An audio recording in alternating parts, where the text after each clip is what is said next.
ازيكم عاملين ايه؟ يا رب تكونوا بخير وبصحة وسعادة يا رب. هنعمل بقى مع بعض صينية سمك بلطي حلوة جدا وسهلة ولذيذة، وبدون ما تستخدمي زيت كتير ولا اي حاجة خالص. تابعوا معايا عشان تعرفوا الطريقة بإذن الله.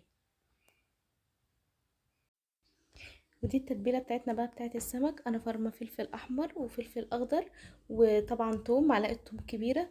والتوابل بتاعتنا بقى كمون، فلفل اسمر، كزبرة. التوابل بتاعت السمك، وعموما اصلا السمك بيحب الكمون. وطبعا ضايفه عصير ليمون عليه. هقلب بقى المكونات كده مع بعض كويس جدا ونتبل السمك بتاعنا.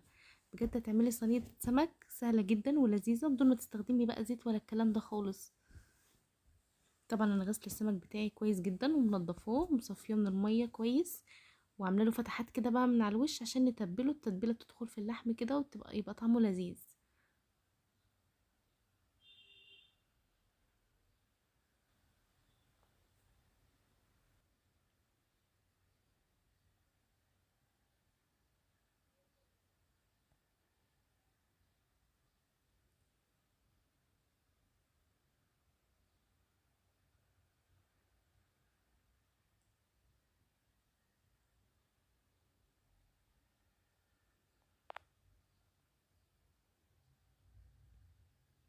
كده خلاص انا تبلت السمك بتاعي ده. الخضار بقى معايا طماطم، معايا حبتين من الطماطم كبار مقطعاهم مكعبات، معايا فلفل اصفر، ومعايا فلفل اخضر، ومعايا بصلايه. قطعيهم بقى التقطيع اللي انت تحبيها.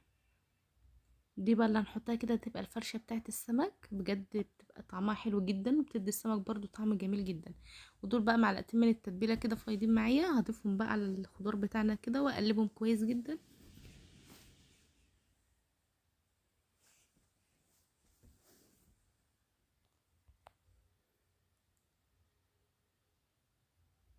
لو وصلت معايا الفيديو لحد دلوقتي متنسيش تحط اللايك الحلو بتاعك، ويا ريت لو مش مشتركه في القناه تشتركي وتفعلي زر الجرس عشان يوصلك كل جديد.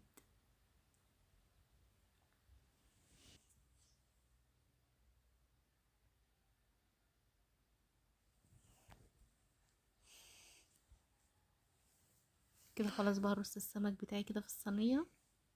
طبعا بتكوني مسخنه الفرن كويس جدا.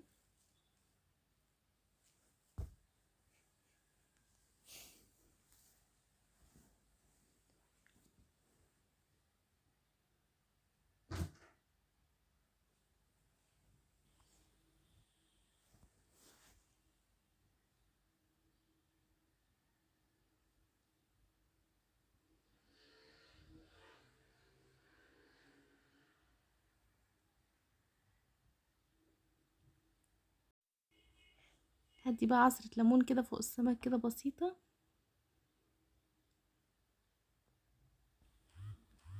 هنزل بقى بمعلقتين زيت بس بصوت خالص، وممكن تستغني عن الخطوه دي. يعني ممكن ما تضيفيش المعلقتين الزيت دول بس هما معلقتين بصوت جدا زي ما انتوا شايفين. بس كده وهندخلها الفرن، وبعد ما تطلع اوريها لكم باذن الله. شايفين بقى؟ اللهم بارك. كده صينيه السمك بتاعتنا بقت جاهزه، مخدتش وقت، وبجد كان طعمها حلو جدا. وصفه سهله وبسيطه، يا رب تعجبكم. متنسوش اللايك والاشتراك في القناه وتفعلوا زر الجرس عشان يوصلكم كل جديد. اقول لكم بقى دمتم سالمين واسيبكم في رعايه الله.